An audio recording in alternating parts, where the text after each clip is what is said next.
ಇದು ಸುಲಭವಿಲ್ಲ ಅಂತ ಗೊತ್ತಿದ್ರೂ ಕೂಡ ಮುಖ್ಯಮಂತ್ರಿಗಳು ಇದನ್ನ ಜಾರಿಗೆ ತರ್ತೀನಿ ಅಂತೇಳಿ ಹೇಳೋ ಮೂಲಕ ಜನರ ಕಣ್ಣೊರೆಸ್ತಾ ಇದ್ದಾರಾ, ಕಣ್ಣೊರೆಸೋ ಪ್ರಯತ್ನ ಮಾಡ್ತಾ ಇದ್ದಾರಾ? ಖಂಡಿತ ಇಲ್ಲ. ನಾನು ಖಂಡಿತ ಇಲ್ಲ. ಕಣ್ಣೊರೆಸ್ತಾ ಇದ್ದಾರೆ ಅಂತ ನಾನು ಹೇಳುವಂತದ್ದಲ್ಲ. ಅಟ್ಲೀಸ್ಟ್ ಕೊನೆ ಪಕ್ಷ ಈ ಸದನದಲ್ಲಾದ್ರೂ ನಾನು ಇದನ್ನ ಚರ್ಚೆಗೆ ತೆಗೆದುಕೊಂಡಿದಾರಲ್ಲ, ಅದು ಒಂದ್ ಕಡೆ ನಾವು ಅಭಿನಂದಿಸಬೇಕಾಗುತ್ತೆ. ವಾಪಸ್ ತಡೆ ಹಿಡಿತಕ್ಕಂಥದ್ದನ್ನ ನಾವು ಖಂಡಿಸ್ತಾ ಇದ್ದೀವಿ. ಯಾಕೆ ಅಂತಂದ್ರೆ ಒಬ್ಬ ಕನ್ನಡದ ಮುಖ್ಯಮಂತ್ರಿ ಕನ್ನಡಿಗರ ಹಿತವನ್ನ ಕಾಯ್ಬೇಕಾಗಿರ್ತಕ್ಕಂಥ ಒಬ್ಬ ಮುಖ್ಯಸ್ಥ, ಈ ರಾಜ್ಯದ ಒಬ್ಬ ಮುಖ್ಯಮಂತ್ರಿಯಾಗಿ ಅದು ಎಷ್ಟೇ ಕಾರ್ಪೊರೇಟ್ ಕಂಪನಿಗಳಿರ್ಬೋದು ಅಥವಾ ಖಾಸಗಿ ವಲಯದವರು ಇರ್ಬೋದು, ಬೇರೆ ಉದ್ಯಮಗಳಿರ್ಬೋದು, ಈ ಬೇರೆ ಬ್ರ್ಯಾಂಡ್ ಬೆಂಗಳೂರು ಅಂತ ಈಗ ಹೊರಟಿದಾರಲ್ಲ, ಈ ಬ್ರ್ಯಾಂಡ್ ಬೆಂಗಳೂರು ಇವರಲ್ಲ ಸ್ವಾಮಿ ಮಾಡಿದ್ದು. ಈ ಬೆಂಗಳೂರು ಕಟ್ಟಿದಂತ ನಾಡಪ್ರಭು ಕೆಂಪೇಗೌಡರು ಮಾಡಿದ್ದು ನಾಡಬಿದ್ದನ್ನ. ಇಂಥ ಕೆಂಪೇಗೌಡರು ಕಟ್ಟಿದಂತ ಬೆಂಗಳೂರಿನ ಇನ್ನೊಬ್ಬ ಒಂದು ನಾನು ಬ್ರ್ಯಾಂಡ್ ಬೆಂಗಳೂರು ಮಾಡ್ತೀನಿ ಅಂತಂದ್ರೆ ಇದನ್ನು ಒಪ್ಕೊಳ್ಳುವಂತಲ್ಲ.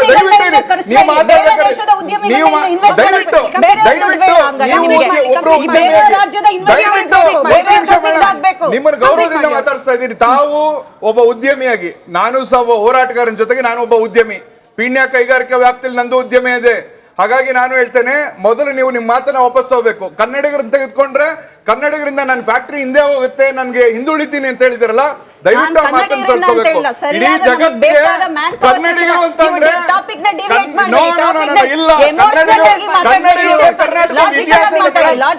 ಕೇಳಿ, ಕನ್ನಡಿಗರು ಇವತ್ತು ಬೇರೆ ಬೇರೆ ರಾಜ್ಯದಿಂದ ಇವತ್ತು ವಲಸೆ ಬರ್ತಾ ಇರ್ಬೋದು. ಮೈಸೂರು ಮಹಾರಾಜರ ಪ್ರಾಂತ್ಯ ಮೈಸೂರು ಸಂಸ್ಥಾನದಲ್ಲಿ ಇಡೀ ಜಗತ್ತೇ ನೋಡುವಂತೆ, ತಿರುಗಿ ನೋಡುವಂತೆ ಮಾಡಿದಂಥದ್ದು ನಮ್ಮ ಮೈಸೂರಿನ ಅರಸರು. 1905 ಏಷ್ಯಾ ಖಂಡದಲ್ಲಿ ವಿದ್ಯುತ್ ಅನ್ನ ಕೊಟ್ಟಂತವ್ರು ಇದು ಎಲ್ಲಾ ಭಾಗದಲ್ಲಿ, ದಕ್ಷಿಣ ಭಾರತದಲ್ಲಿ ನಾವು ಕನ್ನಡಿಗರು. ಹಾಗಾಗಿ ಕನ್ನಡಿಗರ ಬಗ್ಗೆ ಯಾವತ್ತು ಕೀಳರಿಮೆ ಬೇಡ. ಕನ್ನಡಿಗರು ಅಂತ ಅಂದ್ರೆ ಬುದ್ಧಿವಂತರಿದ್ದಾರೆ, ಮೇಧಾವಿಗಳಿದ್ದಾರೆ, ನುರಿತಂತವರಿದ್ದಾರೆ, ಪರಿಣತರಿದ್ದಾರೆ. ಹಾಗಾಗಿ ಕನ್ನಡಿಗರ ಬಗ್ಗೆ ಯಾರಾದ್ರೂ ಮಾತನಾಡ್ಬೇಕಾದ್ರೆ ಯಾರೋ ಕಿರಣ್ ಮಜುಂದಾರ್ ಅಂತವ್ರು ಅಥವಾ ಪೈ ಅಂತವ್ರು ತಮ್ಮ ಬಾಯಿ ಚಟಕ್ಕೋ ಅಥವಾ ಚಪಲಕ್ಕೋ ಬರೋಂತ ಮಾತಾಡ್ತಕ್ಕಂಥದ್ದಾಗಬಾರ್ದು. ದಯವಿಟ್ಟು ಮಾತಾಡಬಾರ್ದು. ನಾನು ನಿಮ್ ತರದಲ್ಲಿ ನಾನು ಯಾವತ್ತು ನನ್ನ ಫ್ಯಾಕ್ಟರಿ ಹಿಂದೆ ಹೋಗುತ್ತೆ ಅಂತ ಮಾತಾಡಿಲ್ಲ. ಕನ್ನಡಿಗರ ಬಗ್ಗೆ ಹೆಮ್ಮೆ ಇದೆ. ಜಗದೀಶ್ ಅವರು ಈ ಮಾತನ್ನು ಒಪ್ತಾರೆ. ಇಲ್ಲಿನ ಭೂಮಿ ಬೇಕು, ಇಲ್ಲಿನ ಸರ್ಕಾರದ ಸೌಲಭ್ಯಗಳು ಬೇಕು, ಟೀ ತಂದ್ಕೊಡೋಕೆ, ಜೆರಾಕ್ಸ್ ತಂದ್ಕೊಡೋಕೆ, ಟಾಯ್ಲೆಟ್ ಕ್ಲೀನ್ ಮಾಡೋಕೆ ಕನ್ನಡಿಗರು ಬೇಕು. ಆದ್ರೆ ಉನ್ನತ ಹುದ್ದೆಗಳನ್ನ ಕೊಡ್ಲಿಕ್ಕೆ ಮಾತ್ರ ನಮಗ್ ಬೇಡ, ರಿಸರ್ವೇಶನ್ ಬೇಡ, ಕನ್ನಡಿಗರು ಬೇಡ. ಎಲ್ಲ ಒಂದ್ ಕಡೆ ಉದ್ಯೋಗಸ್ಥರ ಅಂದ್ರೆ ಉದ್ಯೋಗ ಕೊಡುವವರ ನಿಲುವಿನ ಬಗ್ಗೆ ಕೂಡ ಪ್ರಶ್ನೆ ಬರುತ್ತೆ. ಉತ್ತರ ಕೊಡ್ಲಿ. ಏಕ್ ಭಾರತ್ ಶ್ರೇಷ್ಠ ಭಾರತ, ಮೊದಲು ಭಾರತ ನೆಕ್ಸ್ಟ್ ರಾಜ್ಯ. ಇಲ್ಲ ಇಲ್ಲ ಇಲ್ಲ ಇಲ್ಲ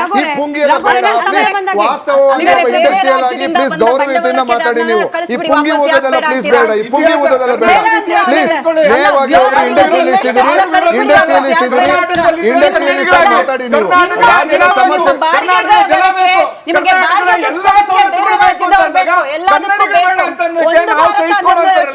ಕನ್ನಡಿಗ ವಿರೋಧಿಗಳು, ಕನ್ನಡದ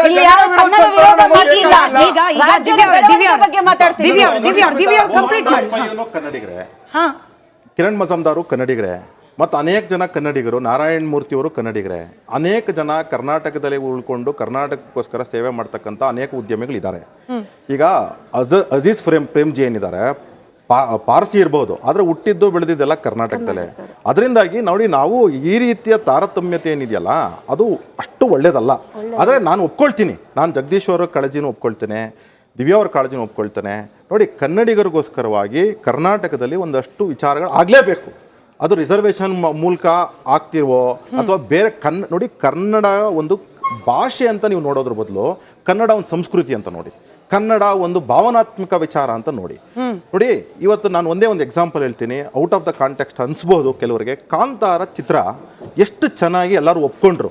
ಇಡೀ ಭಾರತ, ನನ್ನ ಗುಜರಾತಲ್ಲಿ ಇರ್ತಕ್ಕಂಥ ನನ್ನ ಸ್ನೇಹಿತರು, ಹರಿಯಾಣದಲ್ಲಿ ಇರ್ತಕ್ಕಂಥ ನನ್ನ ಸ್ನೇಹಿತರು, ಅಸ್ಸಾಮಲ್ಲಿ ಇರ್ತಕ್ಕಂಥ ನನ್ನ ಸ್ನೇಹಿತರು ಕಾಂತಾರ ಮೂವಿನ ಕನ್ನಡದಲ್ಲೇ ನೋಡಿ ಟ್ರಾನ್ಸ್ಲೇಷನ್ ಹಾಕೊಂಡು ನೋಡಿದ್ದಾರೆ. ಅಷ್ಟು ಒಳ್ಳೆ ಚಿತ್ರನ ಅಸ್ಸಾಮಿ ಒಬ್ಬ ನೋಡ್ತಾನೆ ಅಂತಂದ್ರೆ ಯಾಕೆ ನೋಡ್ತಾನೆ ಗೊತ್ತಾ?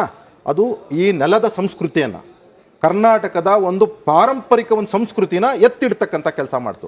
ನಾವು ಮಾಡಬೇಕಾಗಿರ್ತಕ್ಕಂಥದ್ದು ಏನು ಅಂತಂದರೆ, ನೀವು ಕರ್ನಾಟಕ ಸರ್ಕಾರ ನೀವು ಯಾವುದೋ ಒಂದು ಕೂತ್ಕೊಂಡು ಯಾವತ್ತೋ ಒಂದು ದಿವಸ ಕಾನೂನು ಮಾಡ್ಬಿಡೋದಲ್ಲ. ಕರ್ನಾಟಕದ ಒಂದು ಸಂಸ್ಕೃತಿ ಏನಿದೆ, ಕರ್ನಾಟಕದ ಒಂದು ಭಾವನಾತ್ಮಕ ವಿಚಾರಗಳೇನಿದೆ, ಇದನ್ನು ತಿಳಿಸ್ತಕ್ಕಂಥ ಕೆಲಸ ಮಾಡಿ. ನಾನು ಇನ್ನೂ ಒಂದು ಎಕ್ಸಾಂಪಲ್ ಕೊಟ್ಬಿಡ್ತೀನಿ. ನನ್ನ ಜೊತೆ ಓದ್ತಕ್ಕಂಥವ್ರು, ನಾನು ಹೆಸರು ಹೇಳಲ್ಲ, ಆವತ್ತಿಗೆ ನಾನು ಆರ್ಕಿಟೆಕ್ಚರ್ ಮಾಡಬೇಕಾದ್ರೆ ನನ್ನ ಜೊತೆಗೆ ಆವತ್ತಿಗೆ 18 ವರ್ಷ ಮುಗಿಸ್ಕೊಂಡ್ಬಂದಿದ್ರು. ಅವರು ಕರ್ನಾಟಕದಲ್ಲೇ ಹುಟ್ಟಿದ್ರು, ಕರ್ನಾಟಕದಲ್ಲೇ ಬೆಳೆದಿದ್ರು. ಕನ್ನಡ ಬರಲ್ಲ.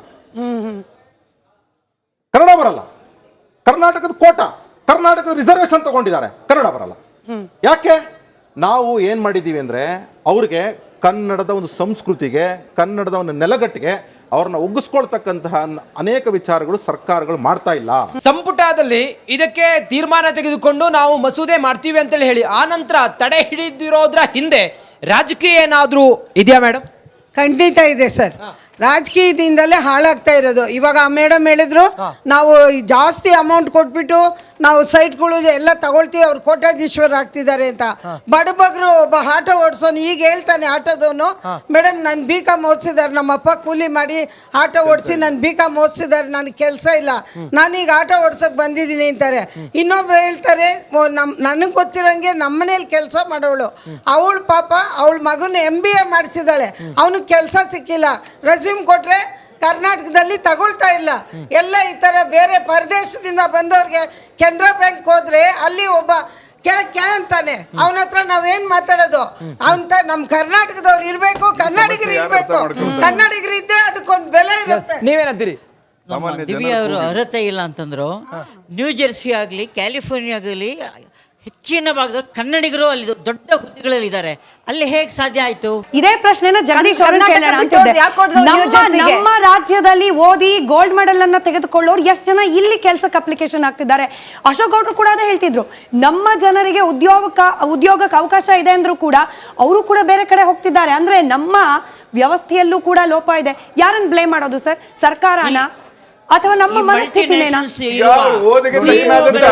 ಕಳೆದ 10 ವರ್ಷದಲ್ಲಿ ಅವ್ರಿಗೆ ಸ್ಟ್ಯಾಟಿಸ್ಟಿಕ್ಸ್ ನೋಡಿ, ಕಳೆದ 10 ವರ್ಷದಲ್ಲಿ, ಇಲ್ಲ ಮಿತ್ರರೇ ಒಂದೇ ನಿಮಿಷ, ಕಳೆದ 10 ವರ್ಷದಲ್ಲಿ ಸರಿಸುಮಾರು 25 ಲಕ್ಷ ಭಾರತೀಯರು ಭಾರತವನ್ನು ಬಿಟ್ಟೋಗಿದ್ದಾರೆ. 25 ಲಕ್ಷ ಜನರು ಅಂದ್ರೆ ಸರಿಸುಮಾರು 80 to 90% ಎಲ್ಲ ಟಾಪ್ ಇನ್ಸ್ಟಿಟ್ಯೂಷನ್ ಓದಿರ್ತಕ್ಕಂಥವ್ರು ನಮ್ಮ ದೇಶ ಬಿಟ್ಟೋಗಿದ್ದಾರೆ. ಅಂತಂದ್ರೆ ಅಷ್ಟು ಬ್ರೈನ್ ಡ್ರೈನ್ ಯಾಕಾಗ್ತಾ ಇದೆ? ಇದ್ರ ಸಮಸ್ಯೆ ನಮ್ಮ ಒಬ್ರದಲ್ಲ, ಇಡೀ ದೇಶದಲ್ಲಿ ಇರ್ತಕ್ಕಂಥ ಒಂದು ಸಮಸ್ಯೆ. ಕೆಲವರಿಗೆ ಅವಕಾಶಗಳನ್ನ ಕ್ರಿಯೇಟ್ ಮಾಡ್ಬೇಕಾಗಿರೋ, ಇಲ್ಲೇ ನಾವೇನಾದ್ರೂ ಅವಕಾಶಗಳು ಕೊಟ್ಟರೆ ನಮ್ಮಲ್ಲೇ ಇರ್ತಾರೆ. ಹಾಗಾಗಿ ರಾಜ್ಯ ಸರ್ಕಾರ ಮತ್ತು ಕೇಂದ್ರ ಸರ್ಕಾರಗಳು ಜೊತೆ ಸೇರಿ ಇವತ್ತು ಏನು ಸಮಸ್ಯೆಗಳಿದೆ, ಈಗ ನಾನು ಇಂಡಸ್ಟ್ರಿ ಪಾಲಿಸಿ ತಂದಿದ್ದೀವಿ, ನಾವು ಅಡಮೆಂಟ್ ಆಗಿ ಇದೇ ಪಾಲಿಸಿ ಆಗ್ಬೇಕು ಅಂತ ಏನಿಲ್ಲ. ಒಂದೇ ನಿಮಿಷ ಬ್ರದರ್, ಒಂದೇ ಲಾಸ್ಟ್ ಪಾಯಿಂಟ್ ನೋಡಿ, ನಾವು ಸರ್ಕಾರ ಇವತ್ತು ನಾವು ಒಂದು ಪಾಲಿಸಿ ತಂದಿದ್ದೀವಿ ಅಂತ ಇದನ್ನೇ ಫಾಲೋ ಮಾಡಿ ಅಂತ ಏನಿಲ್ಲ. ನಮ್ಮ ವಿಧಾನಸೌಧದ ಬಾಗಿಲು ಸದಾ ಓಪನ್ ಇದೆ. ಯಾವುದೇ ಇಂಡಸ್ಟ್ರಿಯಲಿಸ್ಟ್ ಇಡೀ ದೇಶ, ಒಂದ್ ನಿಮಿಷ ಸ್ಮಿತಾ, ಇಡೀ ರಾಜ್ಯ